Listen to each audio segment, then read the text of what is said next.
ஓம் சாயிரா சாயிரா ஓம் சாயிரா சாயிரா ஓம் சாயிரா சாயிரா அன்பே சாயிரா பேரன்பே சாயிரா அகிலம் தளிக்க ஆத்மா விழிக்க அனுதினம் சாயிரா எங்கள் அன்பே சாயிரா ஒன்றே இறைவன் ஒன்றே பூமிக்கென்றும் சாயிரா சரணம் சாயிரா நன்றே செய்து வாழ்வோம் நாம் ஒன்றே செய்து வாழ்வோம் அன்பே சாயிரா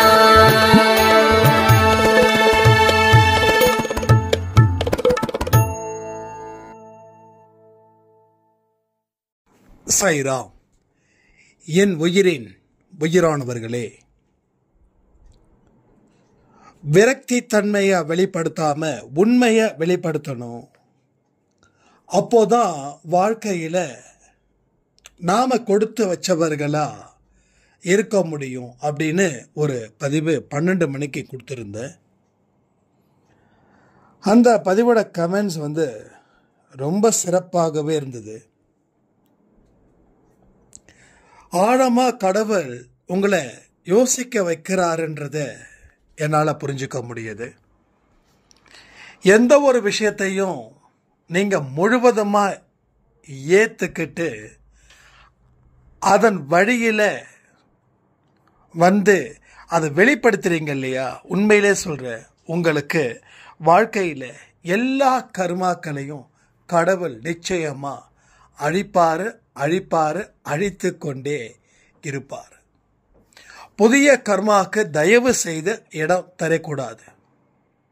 புதிய கர்மானா என்னங்க? அதாவது கர்மாவில் 2 வகை. ஒன்று நல்ல கர்மா, இன்னொன்று கெட்ட கர்மா. நம்ம உடம்புல என்ன இருக்கு? நல்ல கொழுப்பு இருக்குது, கெட்ட கொழுப்பு இருக்குது. ஆரோக்கியமானதை சாப்பிட்டா அது நல்லது, மோசமானதை சாப்பிட்டா அது கெட்டது. அப்போ எது அதிகம் இருக்கணும்? நல்லது. அப்போ எது செயல்ல அதிகம் இருக்கணும்? நல்லது.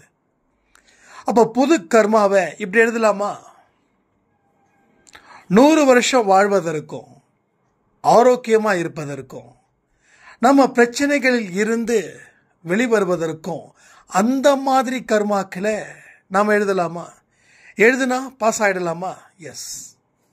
வாழ்க்கையை நல்லா படிச்சிட்டோம் அப்படின்னா பாஸ், நோ ஃபெயில்.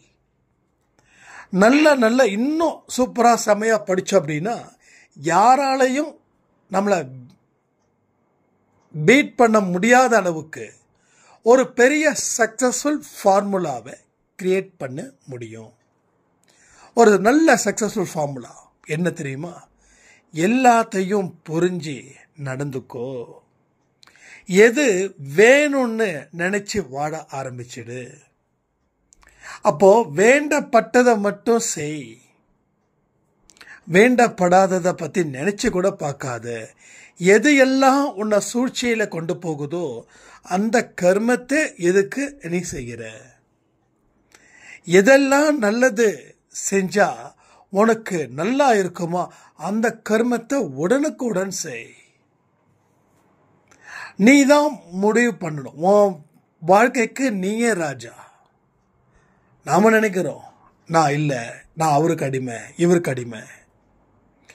அடிமையில இருந்து மீள முடியாது அப்படின்னு எங்கேயும் சட்டம் இல்லை. உங்களால் முடியும்னு நினைச்சதால தான் நமக்கு மகாத்மா காந்தி சுதந்திரம் வாங்கி கொடுத்தாரு. அவர் முடியாதுன்னு நினைச்சிருந்தா சுதந்திரம் கிடைச்சிருக்குமோ இல்லை அப்படியே போயிருக்குமோ யாருக்கு தெரியும்? அப்போ நாம அடிமையா ஆகணும். அடிமையா ஆகிட்டோம்னு தெரிஞ்சும் அடிமையில இருந்து விலகணும். விலகுனா இங்க எல்லாம் நல்லது.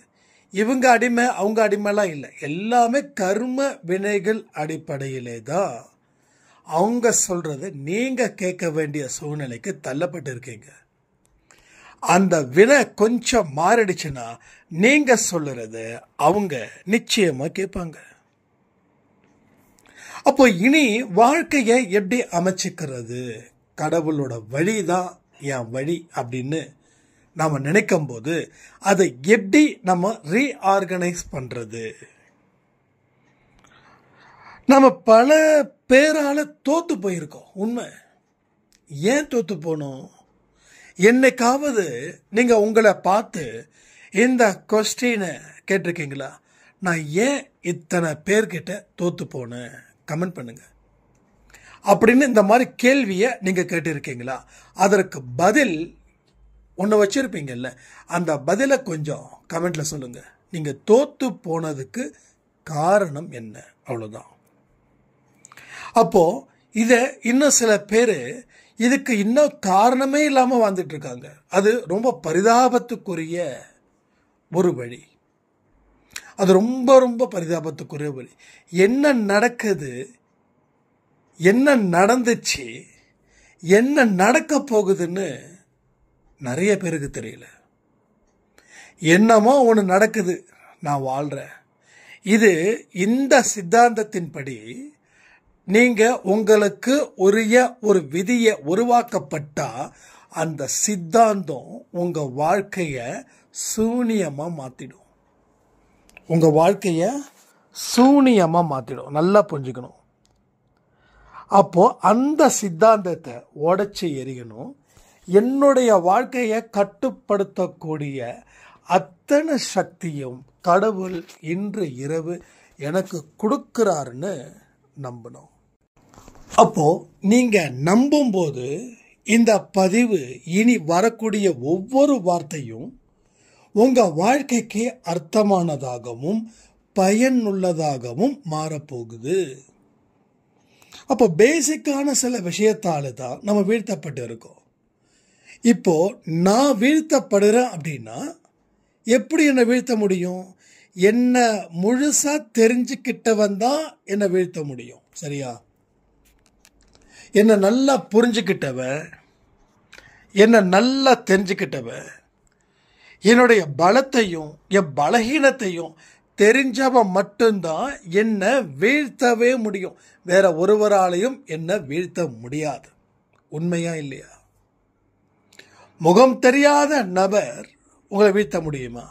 முகம் தெரிந்த நபர், அந்த நபர் அளவுக்கு அதிகமாக பழகியனவரா இருக்கிறவர் தான் உங்களை வீழ்த்த முடியும். இல்லைன்னா யாராலையும் வீழ்த்த முடியாது. ஏன்னா இங்க சப்ஜெக்டே இல்லை. உங்க பலம் என்னன்னு தெரியாது, உங்க பலகீனம் என்னமும் தெரியாது. அப்போ என்னுடைய பலகீனத்தை பிறருக்கு எப்படி தெரியும் அப்படின்னா, என்னுடைய வழியினால் மட்டுமே அது பிறருக்கு தெரியும். நான் தான் என்னுடைய பலகீனத்தை அவங்களுக்கு சொல்றேன். அப்போ அவங்க அதை வச்சு என்னை வீழ்த்துறாங்க. எது என்னால முடியாதுன்னு நினைச்சு வருத்தப்படுறனோ அதை என்கிட்ட திரும்ப திரும்ப அதை சொல்லும் போதோ, இதை அதை வச்ச சில சம்பவங்கள் இருக்கும் போதோ நான் வீழ்த்தப்படுறேன். அப்போ ஒருத்தர் என்னை அடிமையாக்கிட்டான். இப்ப இவன் பண்ணக்கூடிய டார்ச்சரை இன்னொருத்தவங்க கிட்ட சொல்றோம். அவனுக்கும் என்னுடைய பலகீனத்தை சொல்றேன், அவனும் என்னை வீழ்த்துறான். இதே போலதான் உங்க வாழ்க்கையில உங்க பலகீனத்தை உங்க கணவன் கிட்டையோ உங்க மனைவி கிட்டையோ நீங்க சொல்றீங்க. அவங்க அவங்களுடைய சொந்தத்துக்கிட்ட உங்க மேல ஏதாவது சண்டையோ காழ்ப்புணர்ச்சியோ இருக்கும்போது அதை அவங்க கிட்ட ஷேர் பண்றாங்க. இப்போ ஒரு இடத்துல இருக்கக்கூடிய அடிமைத்தனம் அப்படி பரவுது. அதனால நீங்க வீழ்த்தப்பட்டீங்க. இப்ப நீங்க வீழ்த்தப்பட்டதுக்கு காரணம், தொடர் தோல்வி அடைஞ்சதற்கு காரணம் யாரு? நீங்க தான். நீங்க தான். ஒரு சார் ரொம்ப கோபமா பேசினாங்க. தம்பி, எதுக்கு எடுத்தாலும் நாங்க தான் சொல்றீங்க. அப்போ நாங்க வேணும்னே யாராவது செய்ய முடியுமா அப்படின்னு. நான் வேணும்னு நீங்க செய்யறீங்கன்னு சொல்லவே இல்லையே. தெரியாம செஞ்சிட்டீங்க, அதற்கு உண்டான தண்டனையை அனுபவிக்கிறீங்களா இல்லையா? அப்போ பிறர் மீது நம்பிக்கை வை, ஆனா அவங்கள சார்ந்து இருக்காத. பிறர் மீது நம்பிக்கை வச்சுடு, தப்பே கிடையாது. ஆனா ஒரு டிபெண்டா இருக்காத.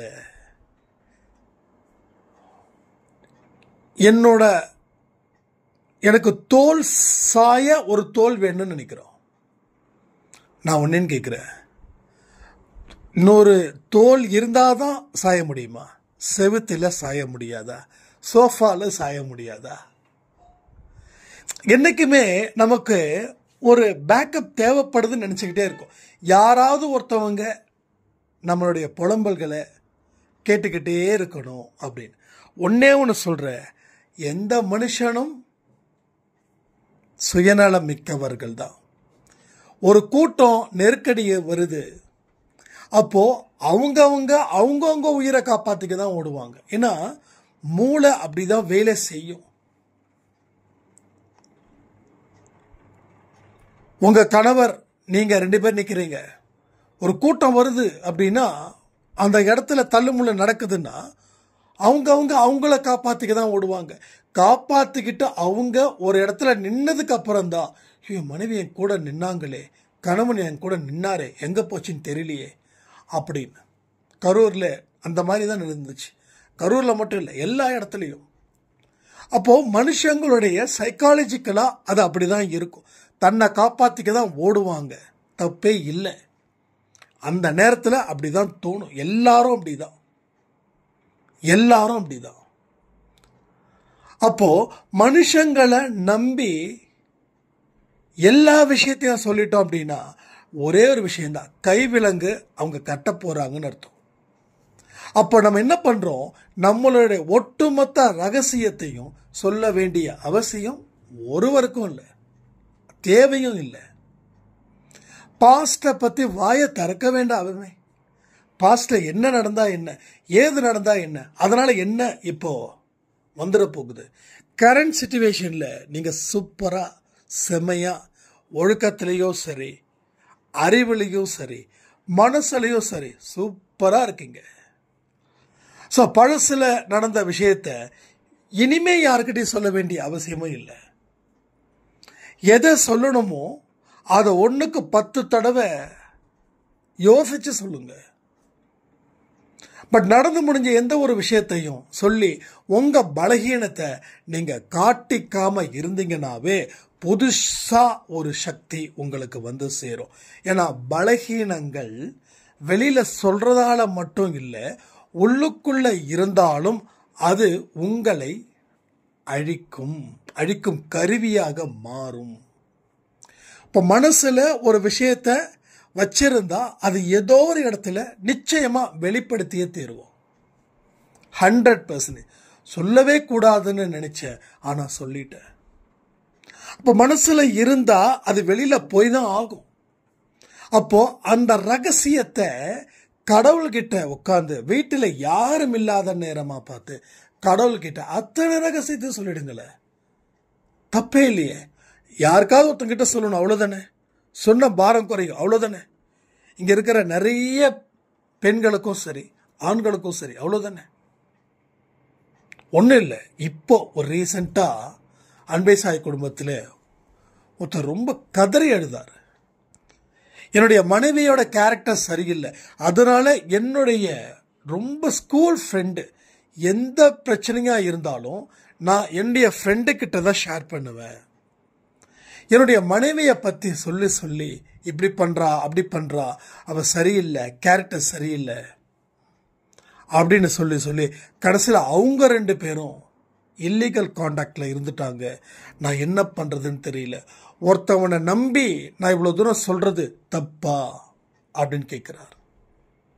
இப்போ மனைவியோட நடத்தை சரியில்லைன்னா என்ன பண்ணணும்? கணவன் யார்கிட்ட கேட்கணும்? மனைவி கிட்டே கேட்டு கிளியர் பண்றது ஓகே. இல்லையா, மனைவியோட கேரக்டர் சரியில்லை, நீ வாழக்கூடாதுன்னு முடிவு பண்ணியாச்சு அப்படின்னா டைவர்ஸ் வாங்கிட்டு போயிட்டே இருக்கிறதும் தப்பு கிடையாது.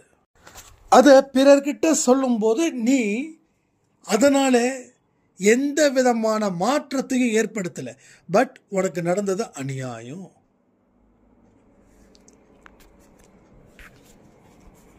இன்னைக்கு உங்களுடைய விஷயமே தான் உங்களுக்கு பெரிய பலத்தை அடிய திரும்ப திரும்ப திரும்ப கொடுக்குது. ரொம்ப ரொம்ப கேர்ஃபுல்லாக இருக்கணும், ரொம்ப எச்சரிக்கையாக இருக்கணும், ரொம்ப ரொம்ப எச்சரிக்கையாக இருக்கணும். திரும்ப திரும்ப சொல்கிறேன், இங்கே ஏகப்பட்ட ப்ராப்ளம்ஸ் இருக்குது. இங்கே இன்டர்நெட்டால் ஏகப்பட்ட விஷயங்கள். உங்கள் ஃபேஸ் இருந்துச்சுன்னா போதும், எதை வேணாலும் எப்படி வேணாலும் மாற்றி அமைச்சு பணம் பறிக்கக்கூடிய கூட்டம் நிறைய நிறைய நிறைய இருக்குது, நிறைய இருக்குது. அதனால ரொம்ப கடும் எச்சரிக்கையோடு இருக்கணும். ரகசியத்தை வெளியில யாருக்கிட்டையும் சொல்லாம இருந்துட்டீங்கன்னா நீங்க வீழ்த்தப்பட மாட்டீர்கள். இல்லை என்றால் நிச்சயமாக வீழ்த்தப்படக்கூடிய நாட்கள் வெகு விரைவில் வரும். அப்போ கடவுள்கிட்ட மட்டும் உங்களுக்கு என்னென்ன ரகசியங்கள் இருக்கோ அத்தனையும் சொல்லுங்க. முதல்ல மைண்ட் அளவில் நீங்க கிளியர் ஆகணும். அந்த மைண்ட் அளவில் கிளியர் ஆனாதான் ரூட்டு ரொம்ப கிளியரா இருக்கும். பலவிதமான தடைகளை நீங்க தாண்டணும். ஆனா நீங்க என்ன செய்யறீங்க, இப்பவே நிறைய தடைகளை போட்டுக்கிறீங்க.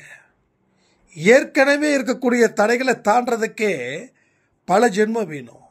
அப்ப புதுசு புதுசா நீங்க தடையை ஏற்படுத்தி உருவாக்கி வச்சுக்கிட்டு இருக்கீங்க. இது எவ்வளவு பெரிய டேஞ்சரஸா முடியும் தெரியுமா? கண்ணை மூடி கண்ணை திறக்கிறதுக்குள்ள இப்போ இந்த இது முடிய போகுது, நாள் முடிய போகுது. காலையில இருந்து இந்த நிமிஷம் வரைக்கும் என்ன செஞ்சோம், என்ன செஞ்சோம், உருப்படியானது என்ன செஞ்சோம், உருப்படி இல்லாதது என்ன செஞ்சோம், நீங்களே மார்க் கொடுங்க. உருப்படியானது என்ன செஞ்சோம்? உருப்படியானதுன்னா சும்மா கடமைக்குன்னு செய்யறது இல்லை. உங்க வேலையை எந்த அளவுக்கு முக்கியத்துவம் கொடுத்து எத்தனை சதவீதம் செஞ்சீங்க. ரெண்டாவது, எந்த வேலையும் செய்யாம பொழுத மொபைல்லையும் டிவிலையும் சும்மா இருந்தும் தூங்கியும் சோம்பேறித்தனத்தாலையும் இல்ல வீண் வெத்து பேச்சுகளாலையும் நான் இவ்வளவு தூரம் குறைச்சேன் அப்படின்னு ஒரு பெர்சன்டேஜ் கணக்கு போடுங்க. அப்போ கடவுள் கொடுத்தது எத்தனை மணிலேருந்து எந்திரிச்சிங்க காலையில்?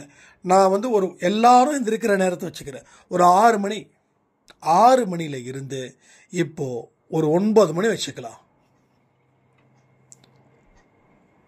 6 to 6 12 மணி நேரம், 6 to 9 எத்தனை மணி நேரம் கணக்கு வச்சுக்கோங்க.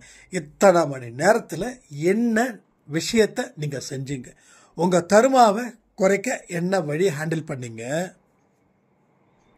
எத்தனை நல்ல விஷயங்களை மக்களுக்கு சொன்னீங்க? எத்தனை உதவி பண்ணீங்க? உங்களுடைய கடமையை எப்படி செஞ்சீங்க? இதெல்லாம் நல்ல விஷயங்களுக்கு உண்டான வழிகள். கர்மாக்களை புதுசு புதுசா எழுதலான்னு சொன்னேன்ல, அதே கர்மாவை மோசமாவும் எழுதலான்னு சொன்னேன்ல, அது மற்றது. கோபப்படுறது, பொறாமப்படுறது, இதெல்லாம் டைரியில நோட்டட். ஒவ்வொன்றும் கடவுளோட டைரியில அந்த நோட்டட்ல தான் எல்லா விஷயமும் அடங்கி கிடக்குது. எல்லா விஷயமும் அடங்கி கிடக்குது. அதுதான் உங்க வாழ்க்கையே மாற்ற வந்த ஒரு முக்கியமானது. அந்த மாற்றம் எப்படி இருக்குதுன்னா, ஒன்று நல்லா இருக்கணும்னா அதற்கு தகுந்த மாதிரி எழுதணும். இல்லை நான் செஞ்சது இதுன்னா அப்போ அது ஒரு மோசமான விளைவுகளை 100க்கு 100 ஏற்படுத்த போகுதுன்னு அர்த்தம். ஸோ தடையை நீங்க உருவாக்குறீங்க. நீங்களே உங்க வாழ்க்கைக்கு பல தடைகளை போட்டுக்கிட்டே இருக்கீங்க. சரி, நடந்தது நடந்துடுச்சு, இனி நான் என்ன செய்யணும் அப்படின்னா ஒரே விஷயம்தான். யாரையும் நம்பாதீங்க. உங்க பலகீனத்தை வெளியில சொல்லாதீங்க. உங்க குடும்ப சம்பந்தப்பட்ட எந்த ஒரு விஷயத்தையும் பிறருக்கு சொல்லணும் அப்படின்னு அவசியம் இல்லை. ஏதாவது ஒரு வெற்றி வந்துச்சுன்னா தோல்வி அடைஞ்சவங்க கிட்ட சொல்லாதீங்க. அதே போல உங்களுடைய கணவரை பத்தியோ உங்க மனைவியை பத்தியோ உங்க குழந்தைகளை பத்தியோ பெருமையாகவும் சொல்ல வேண்டாம், ரொம்ப மோசமாகவும் சொல்ல வேண்டாம். ரெண்டுமே பிரச்சனை. ஒன்று ஹை லெவலில் சொன்னால் அது திருஷ்டியாக மாறும், லோ லெவலில் சொன்னால் அது பலகீனமாக மாறும். ரெண்டுமே மோசமான வழியை தான் கொடுக்கும். அதனால் ஒரு பொதுவான விஷயத்தை பேசுங்க, அது நல்ல விஷயத்தை பேசுங்க. இல்லைன்னா வாய்க்கு ஒரு பெரிய பூட்டிடுங்க, அது ரொம்ப நல்லது. ஏன்னா வாயால் தான் இங்கே எல்லாமே நடக்குது. இந்த வாய் மட்டும் இல்லைன்னா நம்ம என்னைக்கோ சூப்பராக செமையாக வாழ்ந்திருப்போம். பேச்சினாலேயே மனுஷன் மதிப்பை இழக்கிறான்.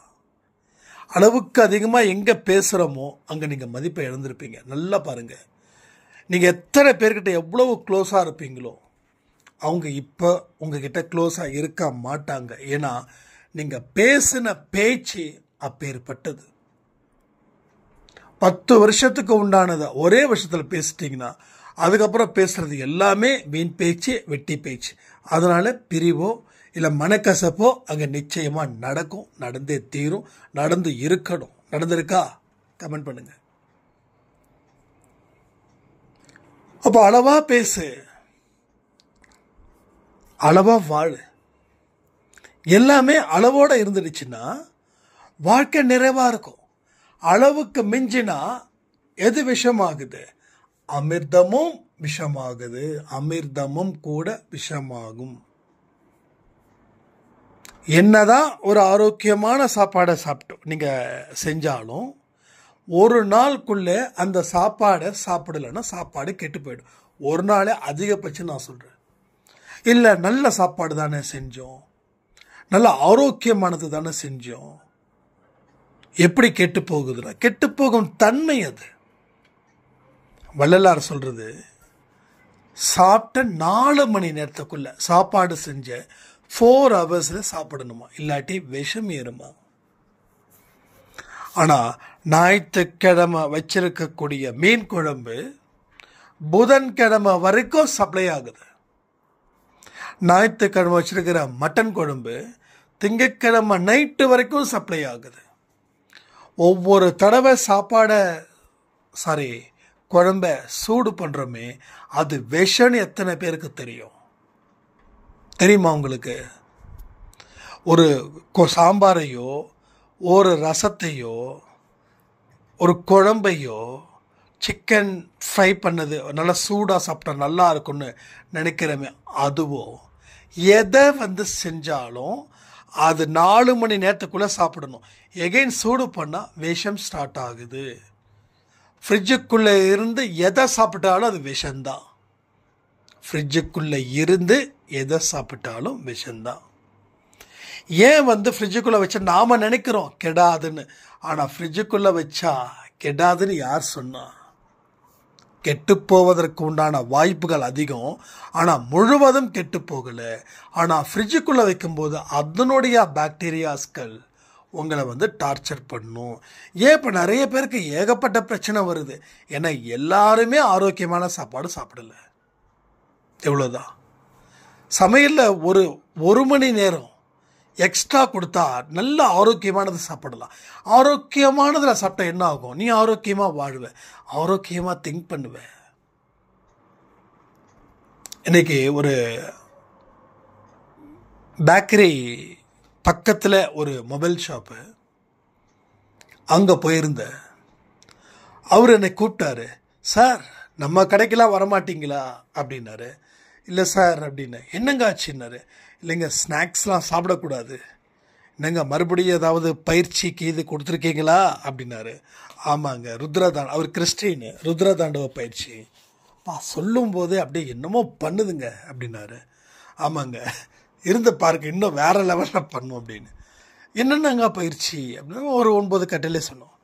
அதில் சிக்கன், மட்டன், மீன் இது சாப்பிடக்கூடாது 48 நாள்னா.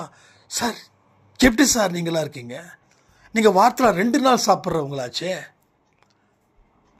எப்படி நீங்கள் இருக்கீங்க? என்னாலலாம் நிச்சயமாக இருக்க முடியாதுங்கன்னு.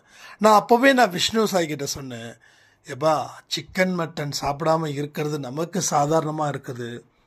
ஆனால் நிறைய பேருக்கு இதுவே ஒரு பெரிய டார்ச்சராக இருக்கும்.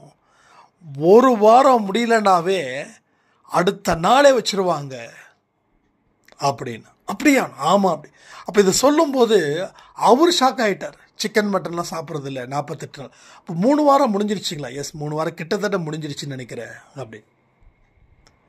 அப்போது அன்பே சாயில் மட்டும் ஏன் அது சாத்தியமாகுது?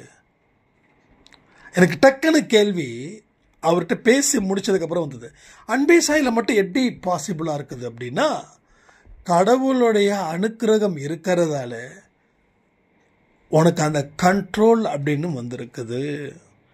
அப்போ கடவுள் அனுக்கிரகம் இல்லை அதனால் நான் சாப்பிட்றேன்னு சொல்கிறீங்களான்னு சொல்லி நீங்கள் கோவப்பட வேண்டாம். உங்கள் மனக்கட்டுப்பாடு இன்னும் அந்த இடத்துக்கு வரலைன்னு அர்த்தம். இதெல்லாம் மனக்கட்டுப்பாடு, மனசை கட்டுப்படுத்துறது. மனசை கட்டுப்படுத்தினா வாழ்க்கையில் நீ ஜெயிச்சிருவ. வாழ்க்கையில் வெல்லணும்னா நேரத்துக்கு சாப்பிடு, நேரத்துக்கு தூங்கு. 11 மணிக்கு மேலே நீ முடிச்சே இருக்காது. மேக்ஸிமம் 11, அவ்வளோதான். நான் சம்டைம்ஸ் இந்த ட்ராவலிங்கில் இருக்கும்போது தான், எப்பயாவது ஒருத்தர் தான் நான் ரொம்ப ரேராக தான் யூஸ் பண்ணுவேன் வாட்ஸ்அப், ட்ராவலிங்கில் இருக்கும்போது. மற்றபடி கிடையாது. 11 மணிக்கெல்லாம் என்னுடைய ஃபோன் வந்து ஆட்டோமேட்டிக் ஷெட்யூல் ஆஃபில் போயிடும். விடிய காலையில் 4 மணிக்கு தான் ஃபோன் ஆன் ஆகும்.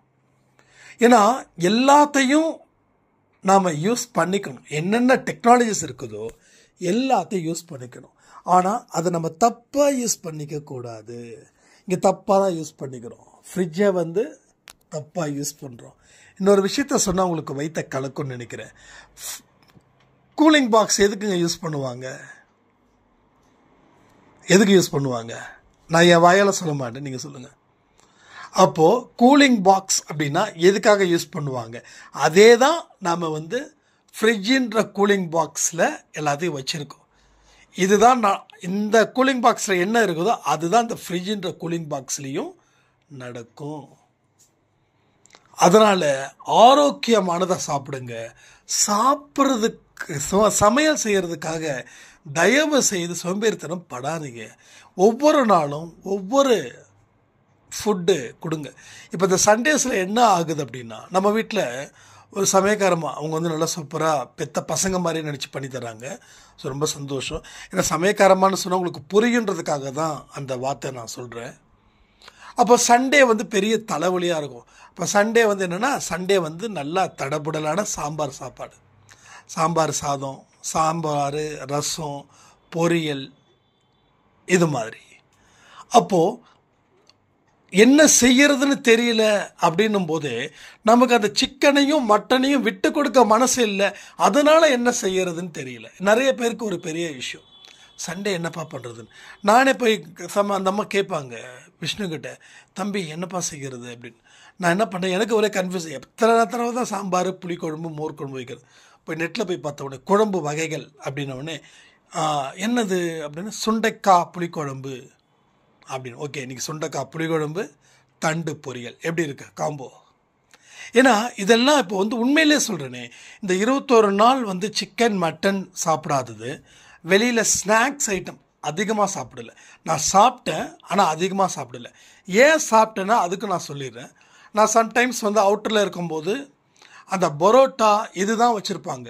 அதாவது மதியானம் பண்ண பரோட்டாவே சூடு பண்ணி பண்ணுவாங்க. அது விஷம். அதனால் நான் என்ன பண்ணுவேன், பன் மாதிரி ஏதாவது, மேக்ஸிமம் கோதுமையில் இருந்தால் கோதுமை சாப்பிடுவேன். இல்லை அப்படின்னா ஸ்வீட் இல்லாத பன்னு. அதையும் மீறினா வேறு வழி இல்லைன்னா ஏதாவது, இல்லை பிஸ்கட் இருந்ததுன்னா பிஸ்கட் வித் டீ வந்து சுகர் இல்லாத டீ, இப்படி சாப்பிட்டுக்கிறேன். எதுவுமே இருக்குது, நாம் இல்லைன்னு நினைக்கிறோம். ஏன் நினைக்கிறோன்னா அது நமக்கு பிடிக்கலன்றதுக்காக இல்லைன்னு நினைக்கிறோம். ஸோ எல்லாத்தையும் கொஞ்சம் திங்க் பண்ணி பாருங்கள். எல்லா விஷயமும் இங்கே நடக்கும். அவ்வளோ பெரிய அற்புதங்களும் உங்கள் வாழ்க்கையில் இருக்கும். அதனால் சூனியத்தை நீங்களே ஏற்படுத்திக்க வேண்டாம். கண்டிப்பாக இந்த பதிவை கேளுங்க. ஒவ்வொரு விஷயத்தையும் ஆராய்ஞ்சு பாருங்கள். ஒரு பலகீனத்தை குறைக்க புதிய சக்திகளை தொடர்ந்து கொடுப்பாருன்னு சொல்லி இந்த பதிவை நான் முடிக்கிறேன். ஜெய் சாய்ராம். ஓம் சாயிரா சாயிரா ஓம் சாயிரா சாயிரா